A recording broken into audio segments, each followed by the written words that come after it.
बिलावड़ गांव के सम्मानित बुजुर्गों, घरों में बैठी हुई मेरी माता और बहनों, नौजवान साथियों और इस कृषि प्रधान देश के उज्जवल भविष्य के बच्चों, काफी लंबे समय के बाद मुझे आपके बीच में आने का अवसर मिला। मैं तो गांव का आदमी हूँ, खेत से जुड़ा हुआ हूँ। हर एक के दुख सुख में, गमी खुशी में मैं घूमता हटता फिरता रहता हूँ। लेकिन 2005 में हमारी सरकार जाने के बाद कांग्रेस पार्टी की सरकार ने एक साजिश और षड्यंत्र करके मुझे 10 साल के लिए जेल भिजवा दिया। दोष मेरा ये था कि हमारी सरकार के वक्त में मैंने 3206 पढ़े लिखे युवकों को नौकरी दी। जिन बच्चों को नौकरी मिली उनकी तो तरक्की हो गई, लेकिन नौकरी दिलाने वाले को 10 साल की सजा हो। और फिर एक दुष्प्रचार फैलाया गया कि अब चौटाला तो जेल में मरेगा और इंडियन नेशनल लोकदल पार्टी खत्म हो जाएगी। आप बधाई के पात्र हैं कि मेरी गैर हाजिरी में आपने इस संगठन को पहले के मुकाबले में ज्यादा मजबूत बनाया। आज न सिर्फ हरियाणा प्रदेश के लोगों की बल्कि समूचे भारतवर्ष के लोगों की निगाह आप पर टिकी हुई है। वो ये मान के चलते हैं कि केवल मात्र इंडियन नेशनल लोकदल पार्टी एक ऐसी पार्टी है जो इस देश में परिवर्तन ला सकती है। इसलिए हमने ये परिवर्तन यात्रा शुरू की है। हम गांव-गांव में जा रहे हैं, रूठे हुए लोगों को मना रहे हैं। जो लोग गुमराह हो गए, भटक गए, बहका लिए गए या कोई स्वार्थ के मुसीबत सत्ता पक्ष में चले गए, आज वो महसूस करते हैं कि उनसे गलती हुई है, वो आपके साथ दोबारा शामिल होना चाहते हैं। हमारा किसी से कोई द्वेष नहीं है, हमारा किसी से कोई विरोध नहीं है, हमारा कोई व्यक्तिगत स्वार्थ नहीं है, हमारा कोई राजनीतिक स्वार्थ नहीं है। हम तो स्वर्गीय चौधरी देवीलाल जी के स्वप्नों को साकार करने के पक्षधर हैं। चौधरी देवीलाल जी जन्म से लेकर के आखिरी सांस तक इस बात के लिए लड़ाई लड़ते रहे कि इस देश के हर नागरिक की मूलभूत जरूरियात रोजी, कपड़ा, मकान, शिक्षा और स्वास्थ्य का प्रबंध सरकार करे। और जो सरकार ये सब करने में सक्षम ना हो तो जनतांत्रिक तरीके से उस सरकार को बदल दिया जाना चाहिए। आज फिर आपको एक अवसर मिला है। आज इस सरकार से हर आदमी दुखी है, क्योंकि सरकार नहीं है, ये तो लुटेरों का एक गिरोह है। इन्हें देश से कोई सरोकार नहीं, जनता से कोई प्यार नहीं है, इन्हें पैसे से प्यार है। और इस किस्म के कानून बनाते हैं जिससे योजनाबद्ध तरीके से इस देश का सारा पैसा मुट्ठी भर जो बड़े उद्योगी घराने हैं, ये बिरला, टाटा, डालमिया, बांगड़, थापड़, किर्लोस्कर, मोदी, अंबानी और अडानी टाइप के जो लोग हैं, उनके पास वो पैसा जाता है और उनसे ये लेकर के खाते हैं। विकास के नाम पर कहीं ईंट नहीं लग रही। जो सड़कें हमारे वक्त में बनी थी वो टूट के उनकी मरम्मत नहीं हो रही। स्कूलों में मास्टर नहीं है, अस्पताल में दवाई नहीं है, डॉक्टर नहीं है। बूढ़े बुजुर्गों की पेंशन बढ़ाने के बजाय काटने का काम किया है। आज हमारा युवक जो है वो भटकता फिर रहा है, कोई नौकरी नहीं है, बेरोजगार लोग हैं, वो कहीं क्या करें, भुखमरी के शिकार हो रहे हैं। हमने वो वक्त भी देखे हैं जब हमारा देश दुनिया के गरीब मुल्कों की आर्थिक मदद किया करता था। लेकिन आज दुर्भाग्य ये है कि इस भारतवर्ष के ऊपर लाखों करोड़ रुपए का कर्जा है। आप हरियाणा प्रदेश की बात करें, हमारे सर के ऊपर भी आज 3,17,000 करोड़ का कर्जा है। कहाँ से कर्जा किस बात का है? इसलिए ये पैसा कहाँ जा रहा है? ये लुटेरे लूट के खा रहे हैं और इससे ही सबर नहीं करते। सिर्फ कर्जा लूट के नहीं खा रहे, बूढ़े बुजुर्गों की जो सम्मानित पेंशन है उसको काट के उस पैसे को भी खा लिया।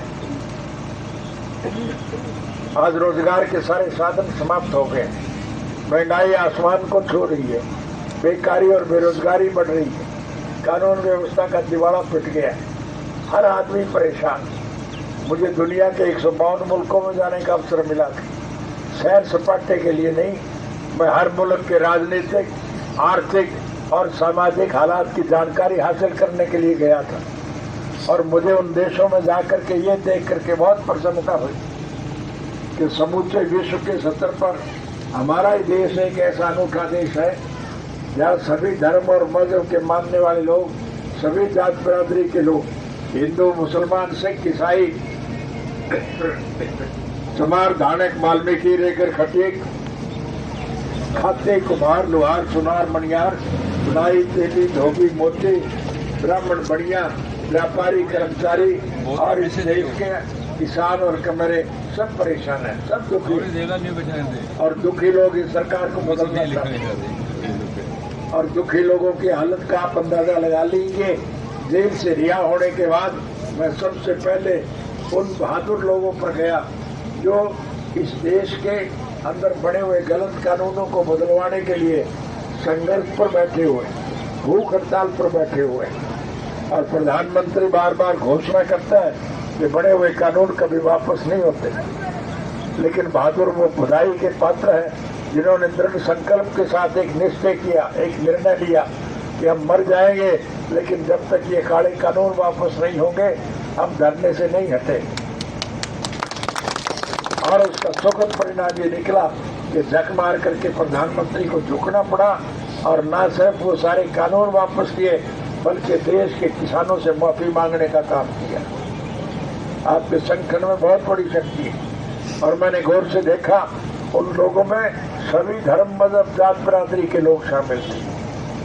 इसलिए निश्चित रूप से परिस्थितियां बदलेगी और उन परिस्थितियों को बदलने के लिए आप सबको साथ लेकर के चले। सारे लोग अगर इकट्ठे होकर के लड़ाई लड़ोगे तो बड़े सुखद परिणाम निकलेंगे। वो वक्त बहुत नजदीक आएगा जब मेरे इस देश के राज भाग के मालिक होंगे और लुटेरे जेल की सलाखों के पीछे बंद किए जाएंगे। हरियाणा प्रदेश में जब आपकी सरकार बनेगी तो मुझे ये कहने की जरूरत नहीं, मैं आपसे वायदा करके जा रहा हूँ कि आपको कोई दिक्कत और कठिनाई नहीं होगी। जिन बुजुर्गों की पेंशन काटी गई है उनकी पेंशन का पैसा मैं ब्याज के उनके घर भिजवाने का काम करेंगे और पेंशन हर महीने 7,500 रुपये उनको देंगे। महिलाओं को अलग से पेंशन देंगे। महिलाओं को खाना बनाने में दिक्कत आती है क्योंकि गैस के सिलेंडर के दाम रोज बढ़ रहे हैं। हमारी सरकार आने के बाद हम हर घर में हर महीने एक गैस का सिलेंडर और 1100 रुपये मुफ्त भेजने का काम करें।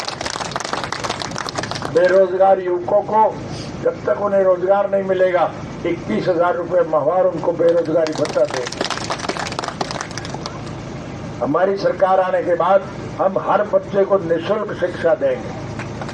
उनकी शिक्षा पर कोई पैसा खर्च नहीं होगा और पढ़ने वाला बच्चा अगर बीमार हो जाएगा तो उसका मुफ्त में इलाज कराएंगे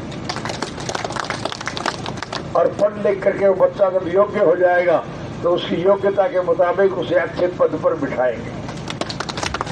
उस पढ़े लिखे बच्चे के माँ बाप ने किसी मजबूरी में आकर के वोट चाहे कहीं भी दिया हो, हम उसमें वोट की राजनीति का दखल नहीं होने देंगे।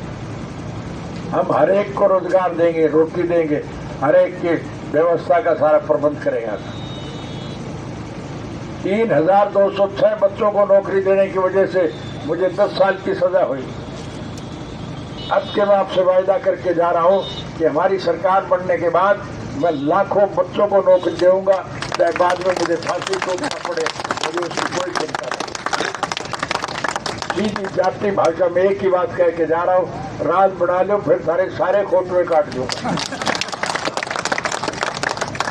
ये रात विषय राम हो गया, आपके हमारी अच्छी पक्की हुई फसल को बर्बाद करने का काम किया।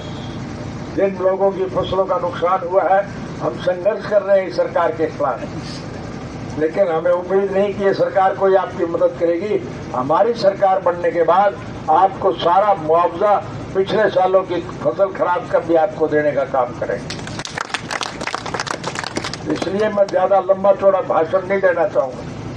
सारी बात का निचोड़ सारांश ये है कि राज बना लो फिर सारे खोटवे काट दूंगा, कोई दिक्कत नहीं आएगी।